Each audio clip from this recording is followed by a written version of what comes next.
Govinda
ज्ञानतिमिरन्दस्या ज्ञानाञ्जनशलाकया चक्षुरुन्मिलितं येन तस्मै श्रीगुरुवे नमः।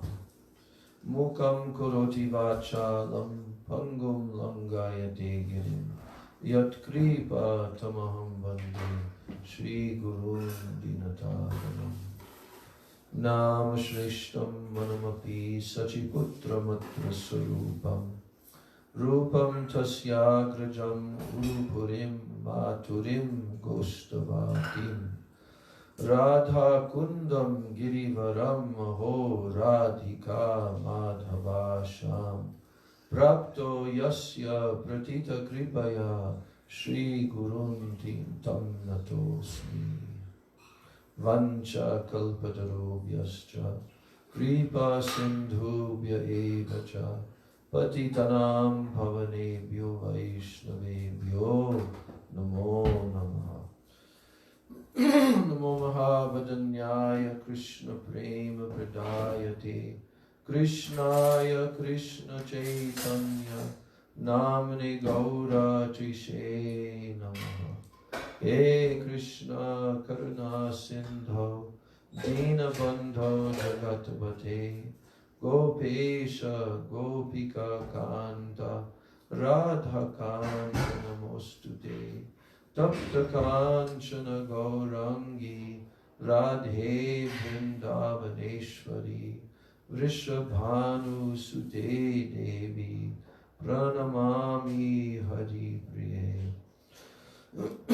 वृंदाय तुलसी देवाय प्रियाय केशवस्य च कृष्ण भक्ति प्रदे देवी सत्यवच्चाय नमो नमः।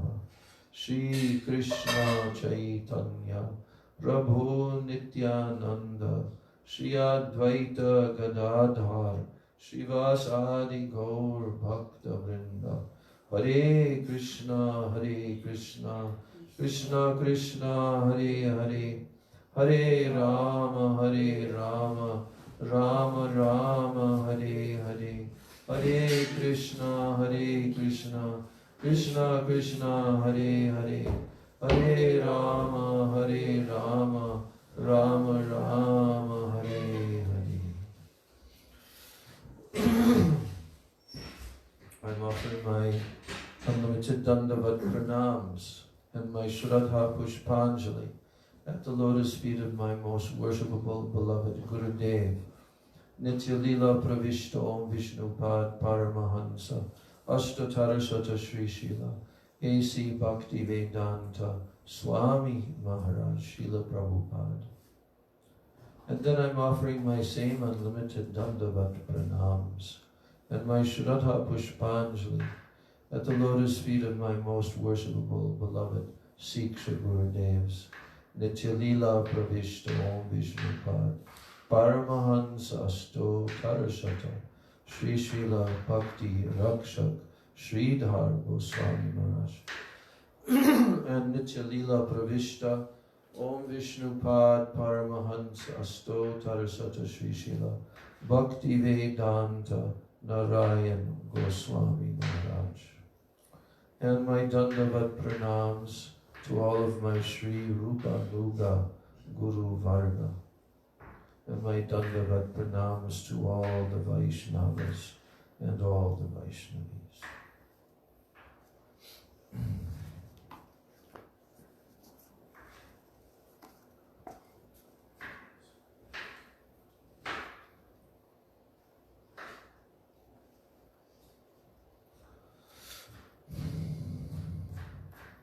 So in the list of the activities which will be helpful for bhakti, in the list of activities for the grihastas, in particular, the behavior and the conduct of grihastas, we've now come up to letter E.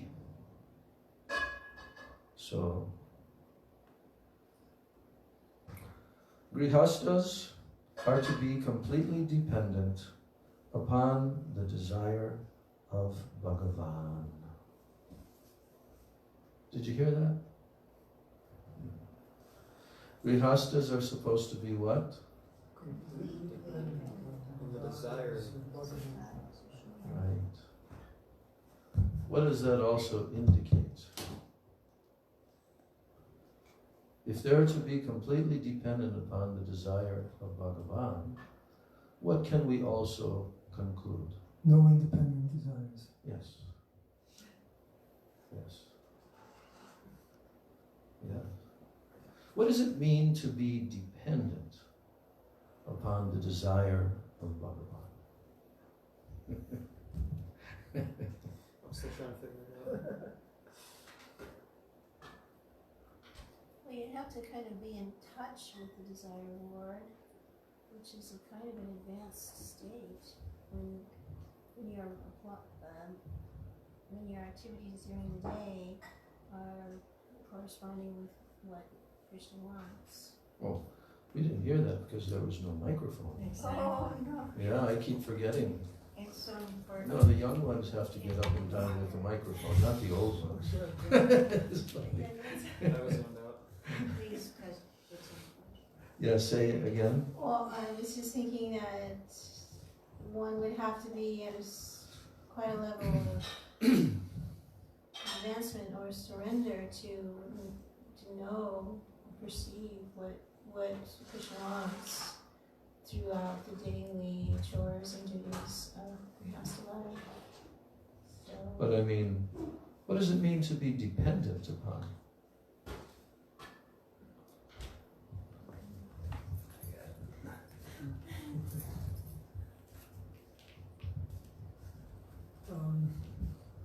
To always be seeking inspiration and mercy for one's activities, whatever one does in his life.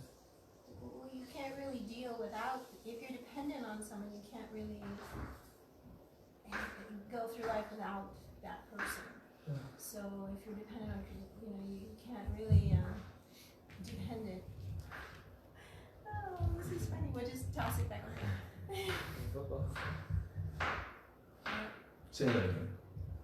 Dependency would, like a child is dependent on their parents, and they really can't. I mean, a small child can't really survive the day without some parental guidance, so everything is provided for the child. So in that sense, if we know we're completely dependent, then I think that's the biggest obstacle, since we think, oh, I can do this on my own. But actually, we can't. He's on wheels now. Yeah, I guess an example of that would be like a small child. When he's very young, totally dependent on the mother for nourishment, for sustenance, for protection. But as he gets older, he finds other places to get those things. He's not totally dependent on the mother. You know what's interesting in that analogy is that as a parent, your whole goal is to try to get your child to learn to become independent, to be able to survive in the world without the constant guidance of their parents. But in this analogy, that doesn't really match, because you always want to be that dependent. Is there another Anyway. word for dependent? Like, can we Well, come up I with mean, another word? I'm going to mention something which I think will be very relevant in this connection, because there are 6 limbs of Sharanagati, right? Sharanagati. And what is the central one of the 6 limbs? That's right, Gopritve Varanam.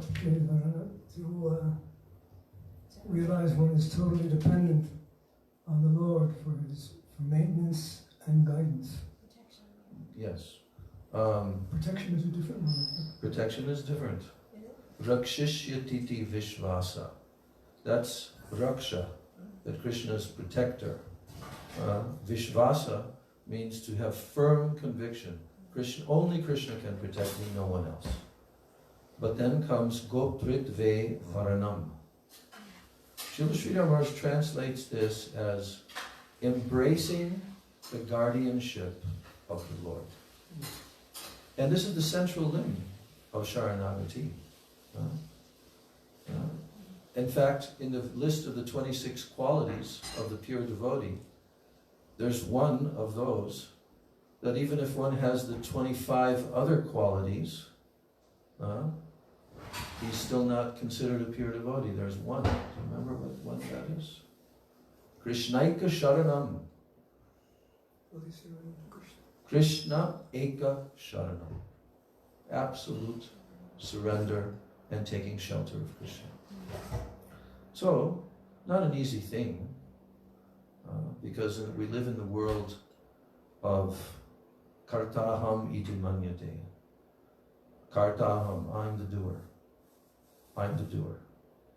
I'm the maintainer. I'm the protector. I'm this, I'm that. Kartaham.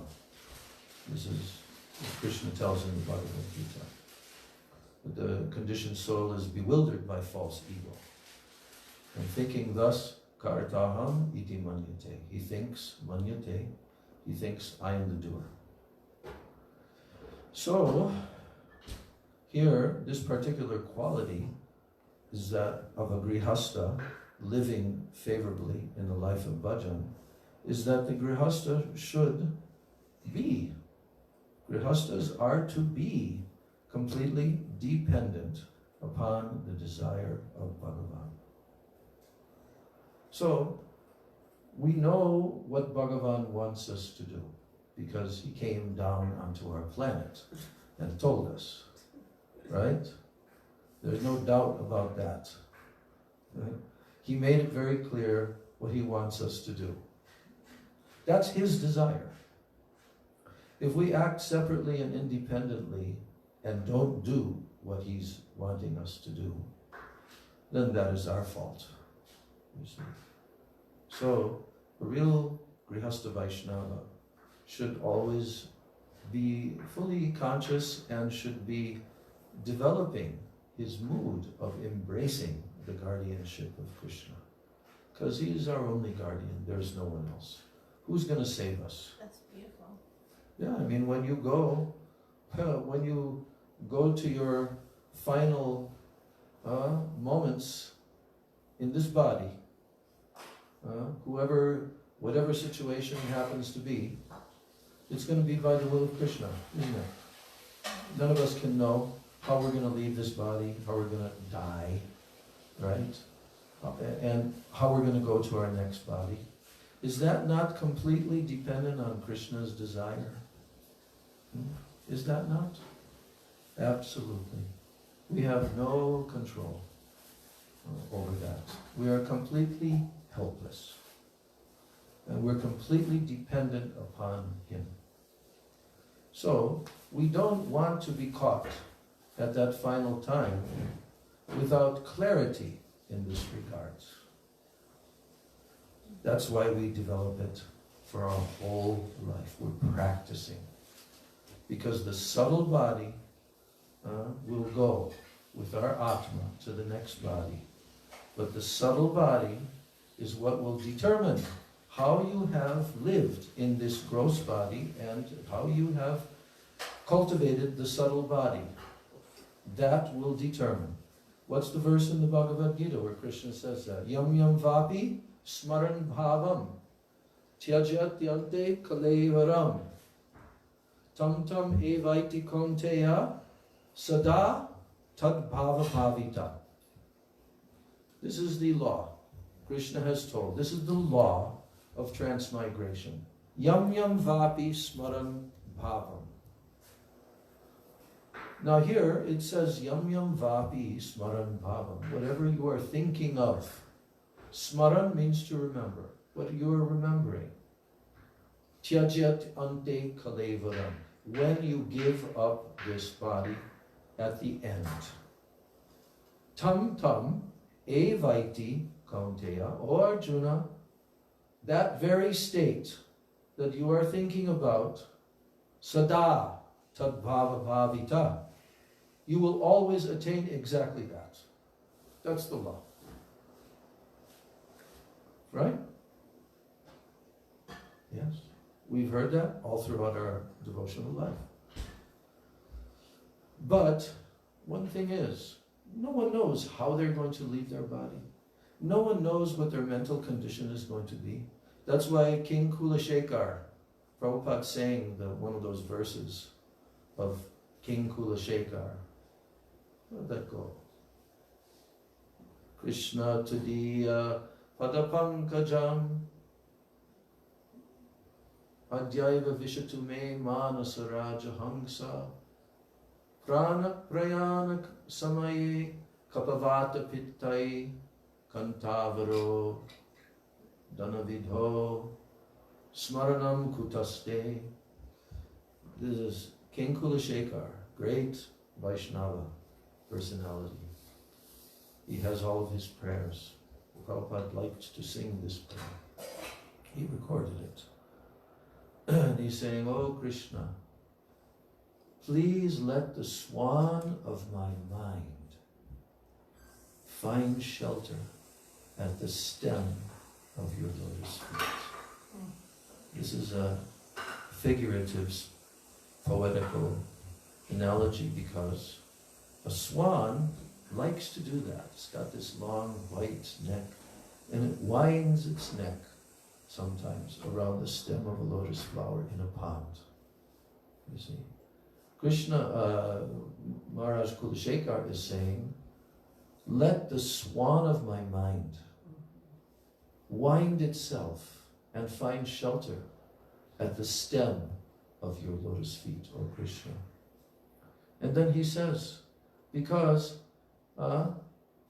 if I can only remember you and be completely absorbed in you, because I don't know what will be my condition at the time of death.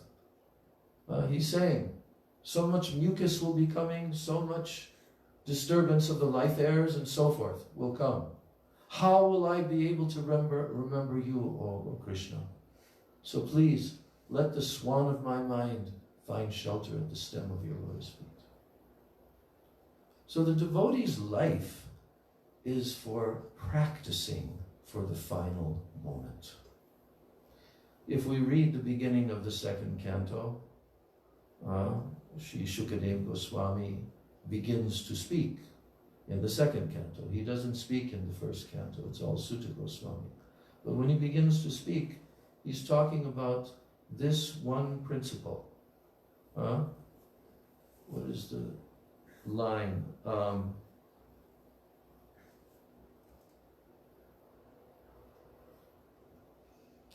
Forgetting the Sanskrit. But the perfection of one's life is at the end to remember Hari. And we'll not be able to do that because, unless we are very deeply absorbing ourselves continually throughout this life. We may think it's an easy thing or we can do it by force. No. Your subtle body at such a time is going to remember what is prominent. You know, there's this, even amongst non-devotees, they say, oh, your life passes before you, right? Flashes before you. In that condition, you'll be remembering whatever you're most attached to. Yes? We know there's a proof of that. Who is the proof in Srimad Bhagavatam? Yes, Bharat Maharaj.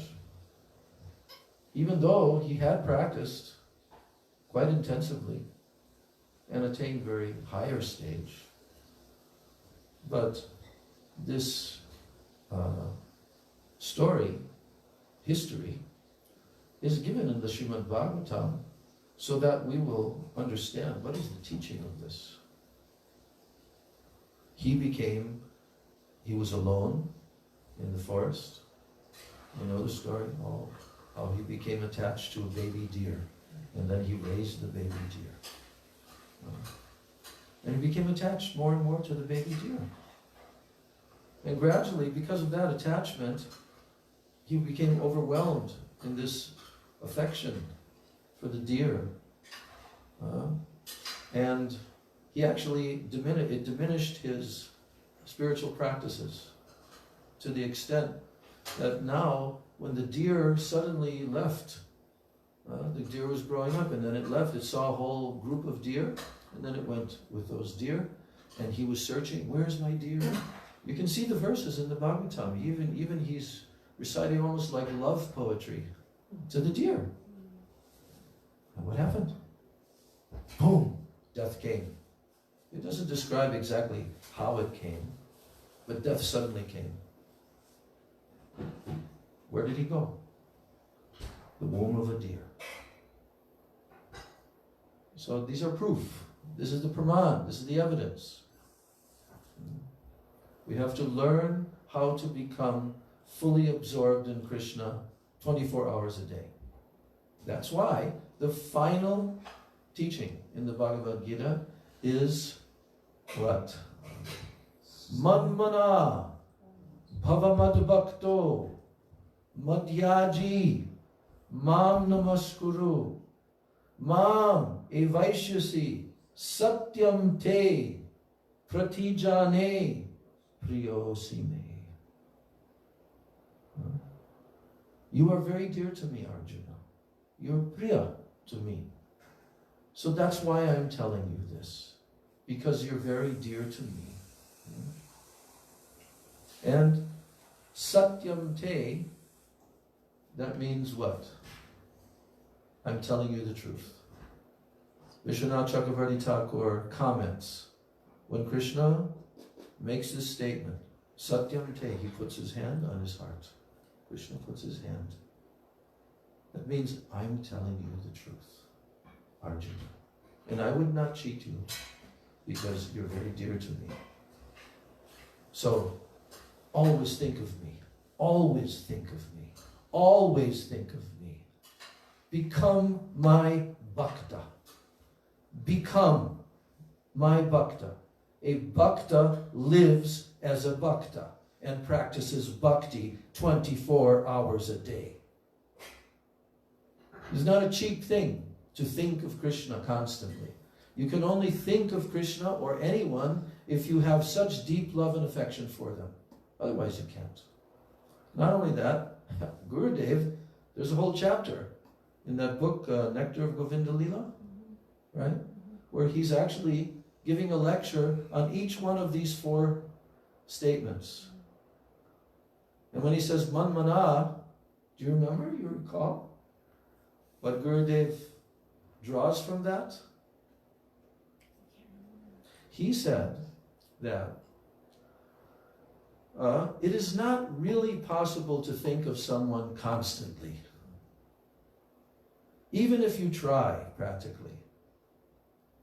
But if that person forcefully steals your mind, then you can think of them.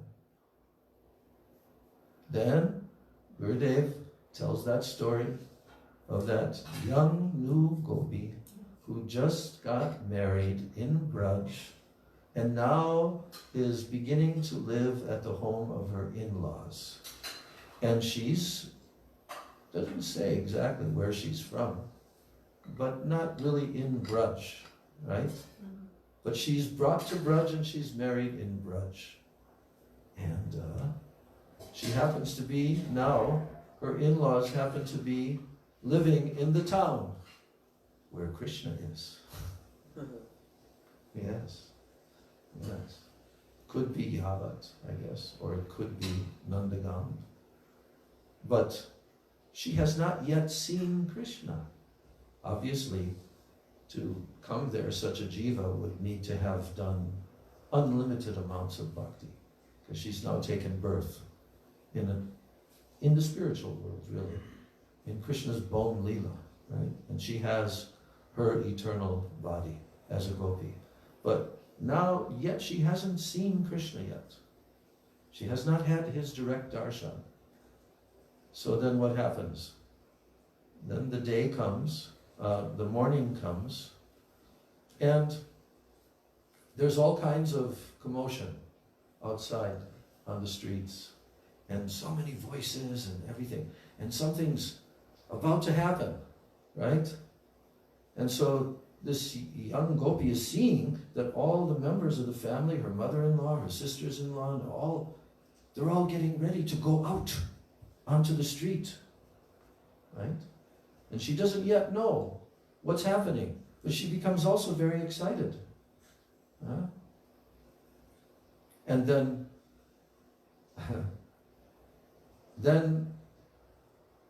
she says, oh, where everyone is going. I also want to go. And mother-in-law says, no, you cannot come. What do you mean I can't come? Everyone is going, but only I will not go? No. You are very, very, I don't forget how Gurudev describes, like vulnerable, right? You are not mature enough yet. There is a black snake. There is a black snake out there, and he's very poisonous. And if that black snake bites you, you will never be the same again. You're not coming. And she closes the door. They all go out. And only this young, new girl, she's standing behind this door, right? And she starts to hear all of this beautiful music and sounds and singing and, and jai, jai, jai, and everyone's very excited. And she sees, what she does is then she stands at the door and opens it a crack, right? And she's still inside, but she's peeping out through the crack in the door. And she sees all these cows and all these cowherd boys, and they're singing and dancing, and all the people on the sides, all the Brijvasis, they're cheering and they're singing, and it's such an event. They're like completely drowning in ecstasy, everyone. And there, she's looking out. But there's somebody on the outside who is also looking. And who is that? Krishna. He's looking with his eyes. He's looking here in the corner of his eyes, playing his flute. And Krishna, what is he looking for? New gopis. He's always looking for new gopis. And he knows that there is this one gopi who just came to Braj. Yes. And he knows everything about this jiva, who is a new gopi. And now Krishna wants to reward her for her lifetimes and lifetimes of desire to have Krishna as her beloved. But Krishna cannot do this in public. But Krishna finds a way. and he has one little calf, a small calf. And so Krishna, he twists the tail of the calf in such a way that the calf jumps and goes directly there to that door. Right? So now Krishna has an excuse to go and get his calf. And now Krishna comes, and the gopi is still looking, but she doesn't see yet. She doesn't see Krishna. Then all of a sudden she opens the door a little bit wider. There is Shyam Sundar, looking directly into her eyes. And now she becomes stunned, completely stunned. And now Krishna enters through her eyes into her heart and takes her heart and then goes back to his. Because Krishna is marching into the forest as he does every day of eternity. Jai Shri Shri Guru Gauranga Shri Shri Radha Govinda Ki Jai.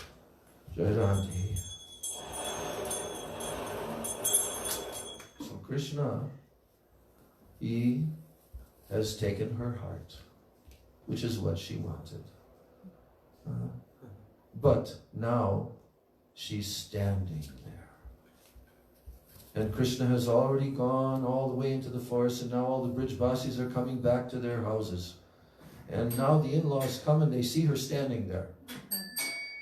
And now her mother-in-law says, "Hey, I told you, I warned you, that this black snake, it will bite you and you'll never be the same. Just look." So she says, there's only one solution to this. Hard work to bring you back to normal. Hard work. So now they start to engage her in household activities. And the first thing they try to do is to give her a churning, because in Braj, all the ladies in the household, they're always churning, yogurt and making butter and all of this. So they give her a churning rod, and she's very experienced because she comes from another Vaishya village, But instead of putting into the pot, churning, what's it called? Churning pot. Instead of pouring the yogurt into the stirring pot, she pours mustard seeds. And now she's churning, but it's making a very harsh scraping sound like this. And the mother-in-law sees, "Hey, what are you doing? Oh, okay, here, take this baby on your hip," because they always are looking after the babies in the household, and take the pots and go to the well. So draw some water and then come back, right? So she's still in this completely like samadhi. She can't think of anything external practically. So then she goes to the well, and other gopis are there with their pots, and they're lowering their pots. They tie the rope around their pot and lower it into the well and bring up the water, right? So then it's her turn. So they're doing their thing, but she's sitting there, and then now it becomes her turn. Now all the eyes are on her. So instead of taking the pot that she brought along, she took the baby, and she started to wind the rope around the baby, and all of a sudden they had to stop her. "What are you doing?" So Gurudev tells the story up to this point, and he says, this is called manmana. Always think of me. Always think of me.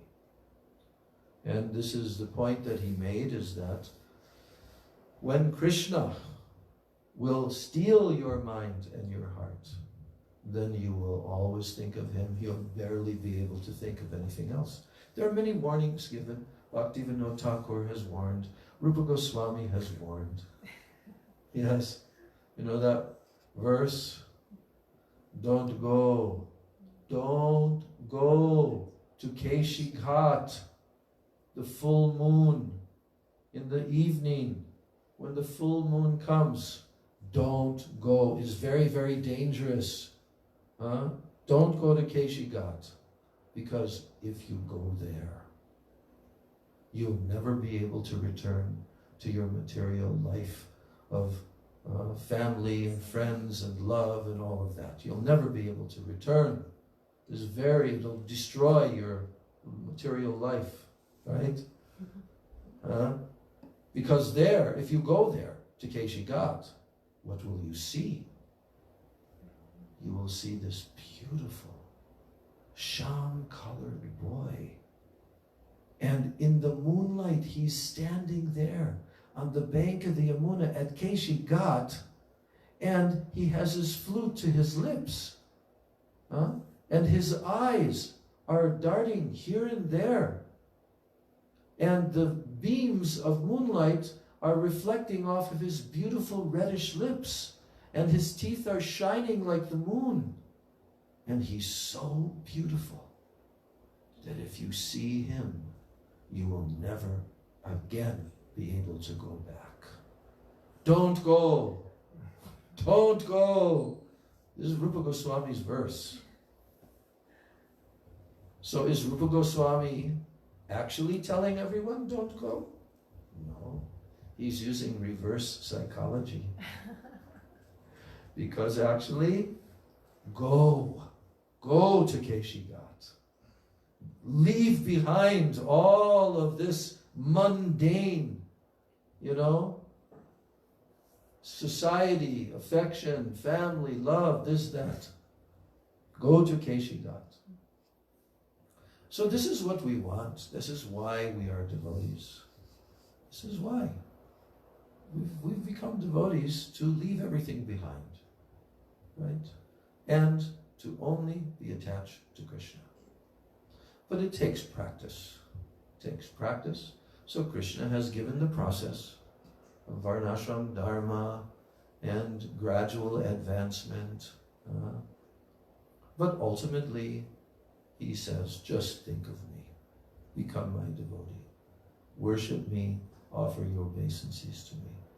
And that should be our complete dependence upon Krishna, because that's what he wants. That is dependence upon the desire of Bhagavan. So this is very important principle for Grihastha Vaishnavas that Bhaktivinoda Thakur is pointing out. The next item is item F, letter F. That the Grihasthas, should take special care to renounce the association of non-devotees, women, and those who are overly fond of women. Now this has been repeated a number of times in all these instructions of Upadeshamrita. And we know what is being referred to here.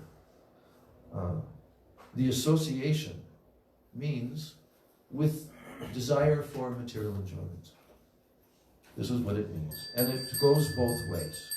Men to women, women to men. So we've already discussed this quite at length. Bhaktivinoda Thakur has talked about this. But he's again saying they should take special care to renounce the association of non-devotees, women, and those who are overly fond of women.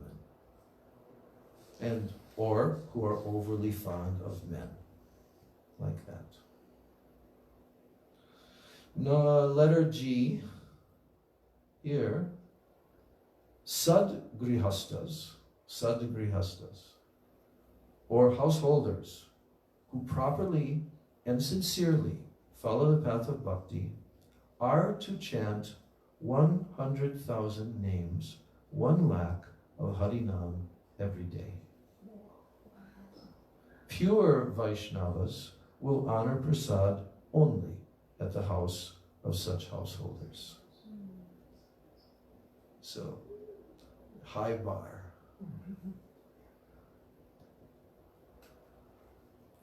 H. Knowing the difference between pure Vaishnavas and Smartas, in here in brackets is describing what is a Smarta. Smartas are Brahmins who rigidly adhere to the Smriti Shastras which codify religious behavior. So knowing the difference between pure Vaishnavas and Smartas, householders are to serve the pure Vaishnavas affectionately. Although there is no external difference between the activities of pure Vaishnavas and Smartas, there is a gulf of difference in their inner faith. Gulf of difference. In their gulf of difference in their inner faith. So hence, to consider them both in the same category, it will lead to degradation. One has to discriminate and have very great inner faith and attachment to pure Vaishnavas. It is necessary, therefore, for a householder to properly understand this and to interact with them accordingly.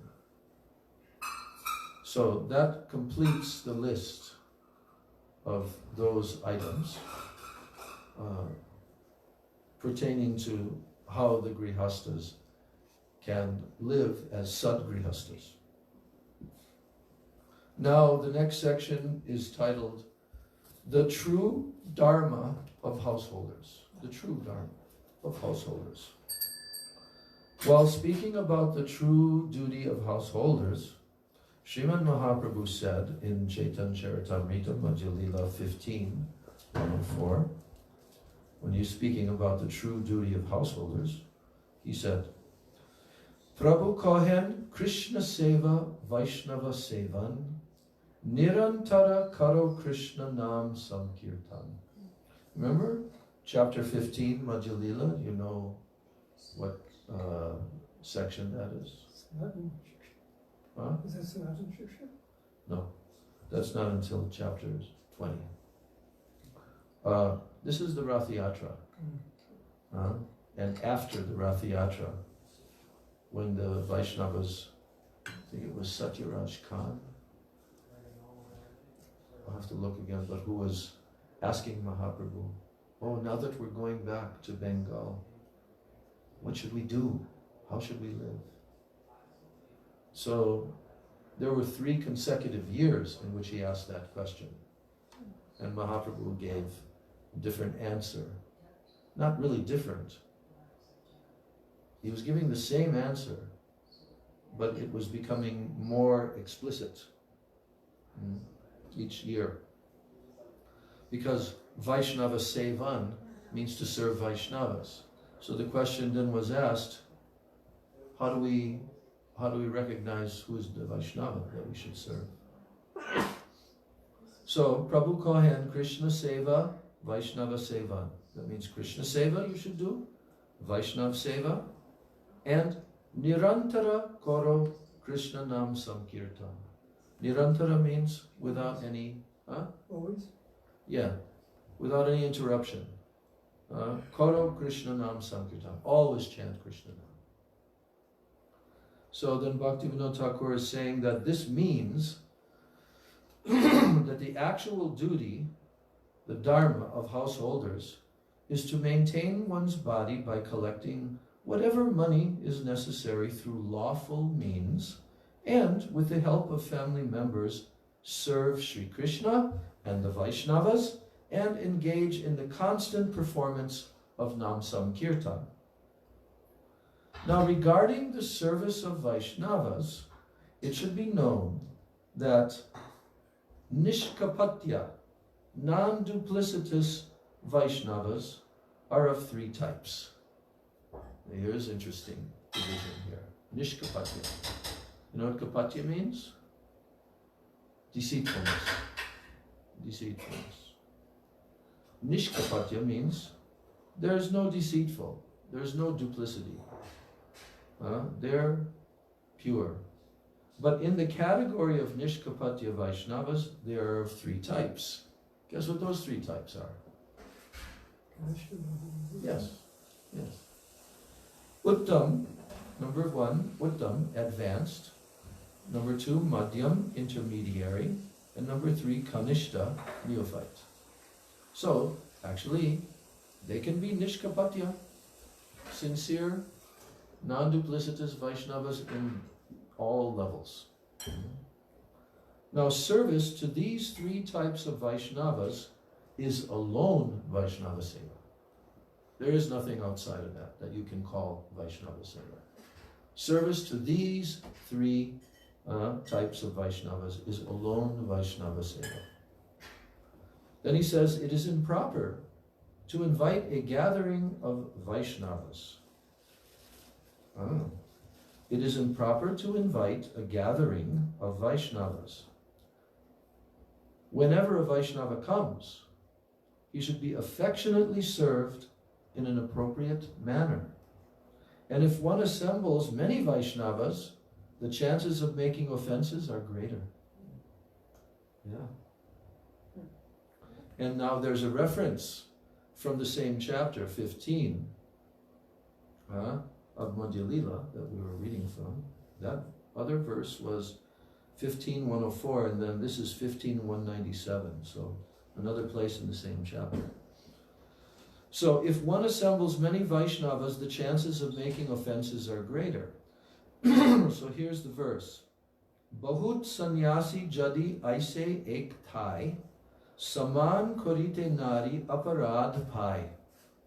If many sannyasis come together in one place, all of them cannot be honored, and offenses will be committed. It is the duty of householder Vaishnavas to be merciful towards the wretched and the distressed, who are to never attempt suicide, whether out of anger or with the aim of attaining a virtuous goal. Okay, I'm going to read this again.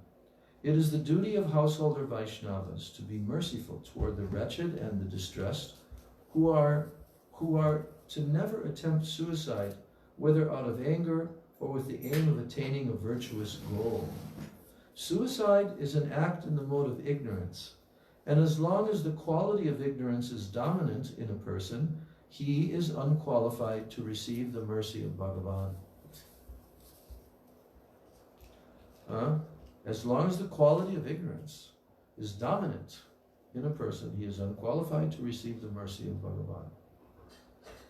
Very clear. So now, he's going on with this point. In the realm of Krishna bhajan, the consideration of junior and senior exists, but not caste and familial lineage. So, yes, there is a discrimination in the realm of Krishna bhajan about junior and senior, but not about caste and familial lineage. That's not in the realm of Krishna bhajan.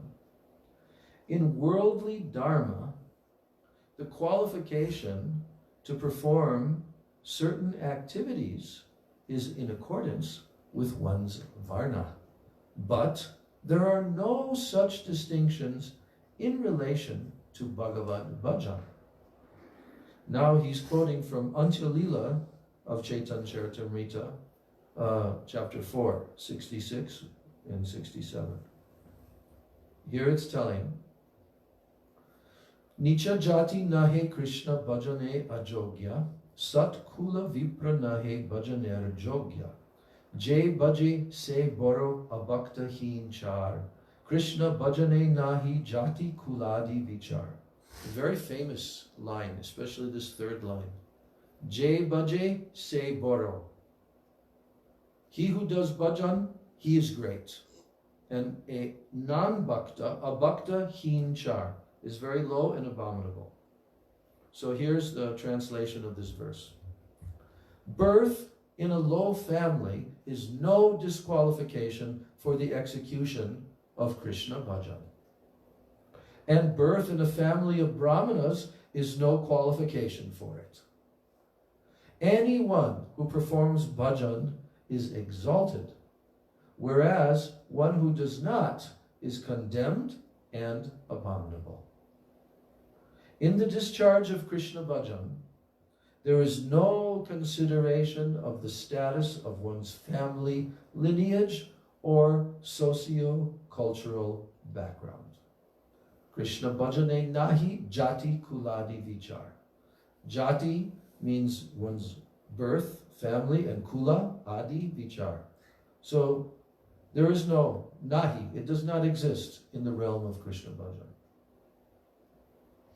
So Grihastha Vaishnavas should be satisfied with whatever they have secured, with little endeavor for their daily requirements. Sabha hoite bhagyavanta Shri Shaka Vyanjan Puna Puna Jaha Prabhu Korena Grahan. Is also from that chapter of Anjalila. Most fortunate of all the preparations were the spinach and vegetables, because the Lord accepted them again and again. What's that called? Shak. Shri Shak Vyanjan. Puna Puna Jaha Prabhu Korina Gram. Again and again. So they were Bhagyavanta. Most fortunate were those preparations. So knowing Krishna to be Sarveshwara, or the master of all, householder Vaishnavas are to eagerly perform one-pointed Bhagavad bhajan. Additionally, they must not disrespect the demigods worshipped by smartas, not disrespect, and also other philosophical schools, sampradayas. So that's the content for today's class. And tomorrow we're going to continue. This is a lengthy description because Srila Bhaktivinoda Thakur, this is the end of his essays. So he's really putting a lot of specific instruction there. And tomorrow we'll discuss this point that to act with compassion, even at the cost of giving up self-interest, is the duty of householders.